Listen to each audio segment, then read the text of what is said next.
I write this not for anyone to read, but to finally breathe. Because some loves don't die, they just learn to hide. My name is Elena, and once, in a summer that feels like a fevered dream now, I fell in love on the coast of North Carolina. I was 19, reckless, romantic, hopelessly naive. He was 24, a stranger with sunburned skin, a beat-up Ford truck, and that easy smile that made me forget who I was supposed to be. We met in a small diner off Route 12, the kind with cracked leather booths and country songs humming through dusty speakers. He ordered black coffee, and I spilled mine right across his map of the Outer Banks. He laughed, and that laugh, it ruined me. That night, he took me to the pier. The sea breeze tangled my hair as the neon sign of the bait shop flickered behind us. He told me his name was Caleb Monroe. And he spoke about leaving, chasing the horizon, west toward California. And he said, "Come with me." I said yes. Of course I did. Because when you're 19 in America, love feels like a road trip with no map. Summer melted into September. The tourists left, the air cooled, and one morning, Caleb was gone. No note, no goodbye, only his jacket, that worn-out denim thing that still smelled like salt and gasoline. I waited. Days turned into weeks. I called motels, hospitals, even his old job at a construction yard in Wilmington. Nothing. It was like the earth had swallowed him whole. I cursed him.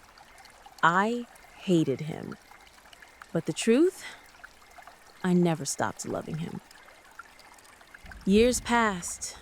Life demanded I move on. I went to college in Virginia, got a teaching job, and later married a kind man named Thomas. He was steady, dependable, the kind of man who never forgets to lock the door at night. We bought a small house in Nashville, Tennessee, with a white porch swing and a dog that barked at mailmen. It was a safe life, maybe even happy, but never the same.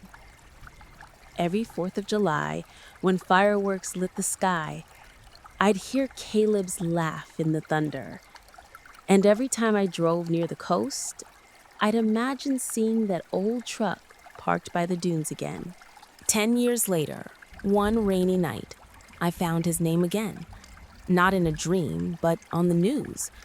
Local man Caleb Monroe found dead after a car accident near Asheville. My hands trembled as the words sank in.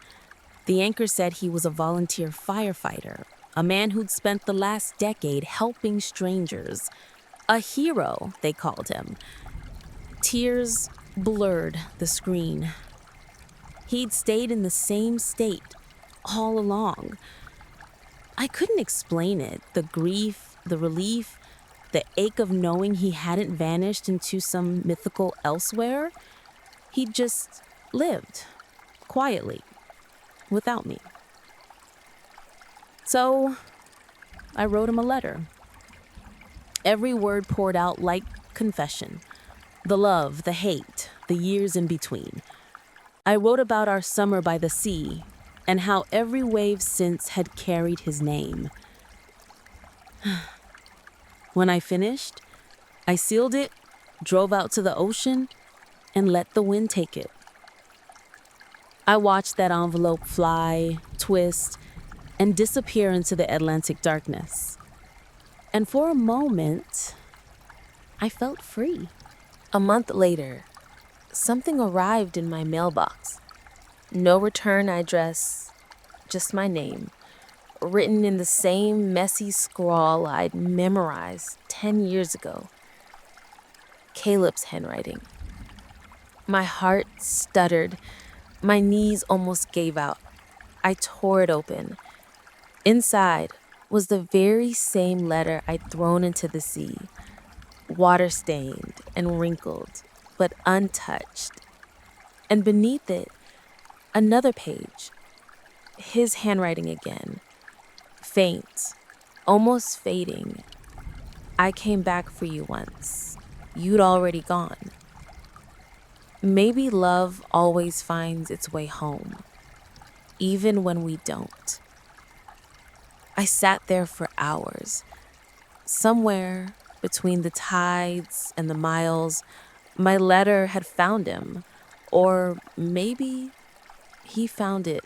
So if you're listening to this, know that love doesn't always end. Sometimes it just changes shape. It lingers in the corners of our lives, waiting for the right current to bring it back. And maybe that's enough. If this story reached you, if it reminded you of someone you once loved and lost, don't let it drift away. Like this video, share it, and tell me in the comments, would you open the letter if it came back to you?